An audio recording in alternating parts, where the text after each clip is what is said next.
Welcome to our historical deep dive. Today, we're exploring the 1979 Folsom Prison escape, a case that took officials by surprise and later became a key study in how security systems are improved. This is a safe, factual, and non-violent retelling focused entirely on the planning, timing, and the official response that followed. We'll look at how a brief moment of opportunity turned into a large-scale operation and what lessons were learned from it. This story isn't about drama, but about the subtle details that can make all the difference in a high-security environment. It's a fascinating look into human behavior, routine, and the mechanics of a system designed to be impenetrable. Let's begin. To understand the escape, we first need to understand the setting: Folsom Prison. Located in California, it's one of the oldest and most well-known correctional facilities in the entire state. By the late 1970s, Folsom had a long history and housed a wide variety of inmates under very structured routines and different levels of supervision. Its reputation was built on order and control. However, like many institutions of that era, it was dealing with challenges related to its aging infrastructure. Buildings and walls that had stood for decades also meant that some parts of the facility were designed for a different time, with different security considerations. Moreover, the very nature of a large prison requires predictable schedules. Meals, work assignments, recreation time, and guard shifts all had to happen at specific times, day in and day out. This predictability is essential for maintaining order, but it can also create vulnerabilities. Anyone paying close attention could learn the rhythm of the prison, knowing when and where people would be at any given moment. This environment, with its combination of strict control and predictable patterns, created both strengths and weaknesses, something that would directly shape the incident that took place in 1979. It was within this rigid, clockwork world that the seeds of the escape were sown. Before the escape even happened, several inmates began a quiet and patient process of observation. Their approach wasn't about force or confrontation, it was about information. For weeks, possibly even months, they watched the daily patterns inside the facility, taking mental notes of every detail. They studied the guard shift changes, learning the exact moments when one group of officers would leave their posts and another would take over. During these handovers, there were brief windows where attention might be divided. They also observed outdoor movement routines. Inmates were moved from one area to another for work or recreation, and these movements followed set paths at set times. The observers started to identify areas along these routes where visibility was limited. Blind spots from the guard towers or corners that surveillance couldn't fully cover. They paid close attention to moments when the guards' attention was naturally split, such as during mealtimes or when a large group of inmates was being moved at once. Their entire strategy centered on timing and opportunity. They were looking for a crack in the system, not to break it down, but to simply slip through it when no one was looking. This period of careful study was the most critical part of their plan. They weren't gathering tools for a breakout, they were gathering knowledge. They mapped out the prison's human geography, understanding the flow of people and the moments of distraction. Their plan relied on the assumption that the system's own routines could be used against it. The escape wouldn't be a sudden, chaotic event, but a quiet, calculated move that would happen right under the noses of the staff, hidden in plain sight within the normal, everyday activities of the prison. The goal was to be gone before anyone even realized they were missing.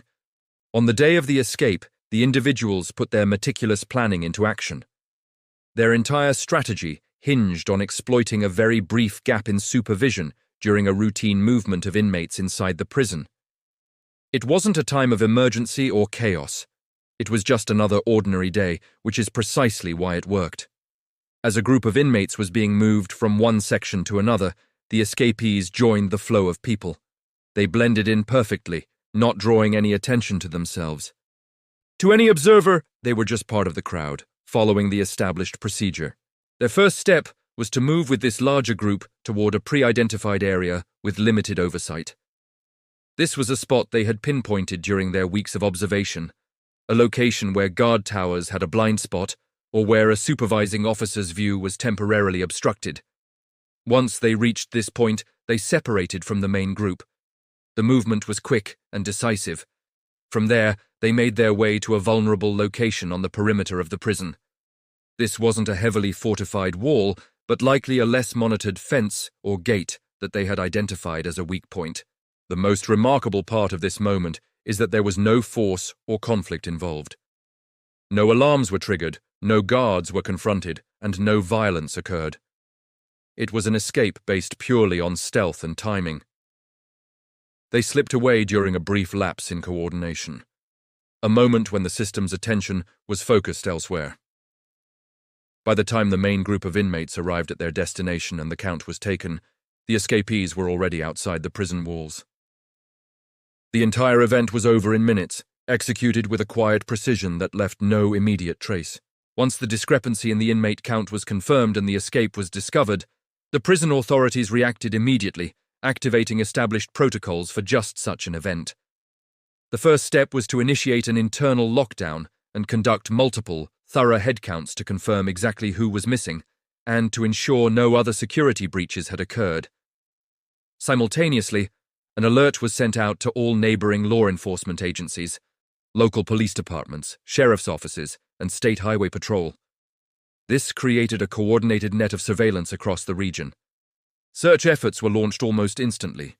Authorities used maps of the surrounding area, plotting the prison's location and considering possible escape routes. They focused on roads, railways, and rural terrain, where someone on the run might try to hide or travel. Information about the escapees, including their last known positions and descriptions, was quickly disseminated to all officers involved in the search. The public communication was handled in a controlled and calm manner, providing necessary information to ensure community awareness without causing widespread panic. This rapid and organized response was crucial. It helped to contain the situation and limit the area the escapees could cover. Instead of a disorganized chase, it was a methodical, grid-by-grid search operation involving multiple departments working in unison. The response demonstrated the efficiency of the protocols that were in place, turning a localized prison problem into a region-wide law enforcement operation within a very short period. The goal was clear: locate the individuals safely and bring them back into custody as quickly as possible. The system that had been momentarily bypassed was now fully engaged in the pursuit. In the hours and days that followed the escape, the multi-agency collaboration intensified. Departments worked together seamlessly, sharing information and coordinating their search patterns to cover as much ground as possible. Helicopters were used for aerial surveillance, while ground units methodically checked remote areas, abandoned buildings, and transportation hubs. The public was kept informed with regular factual updates, and tips from citizens were carefully vetted and followed up on. This comprehensive effort ensured that the escapees had very few places to go without being seen. The search concluded safely. The individuals were located without any harm coming to them or to any members of the public or law enforcement. They were taken back into custody, and the large-scale operation was brought to a close. But the story didn't end there. The 1979 Folsom escape immediately became a significant case study for correctional facilities not just in California, but across the country. Security experts and prison administrators analyzed every aspect of the incident.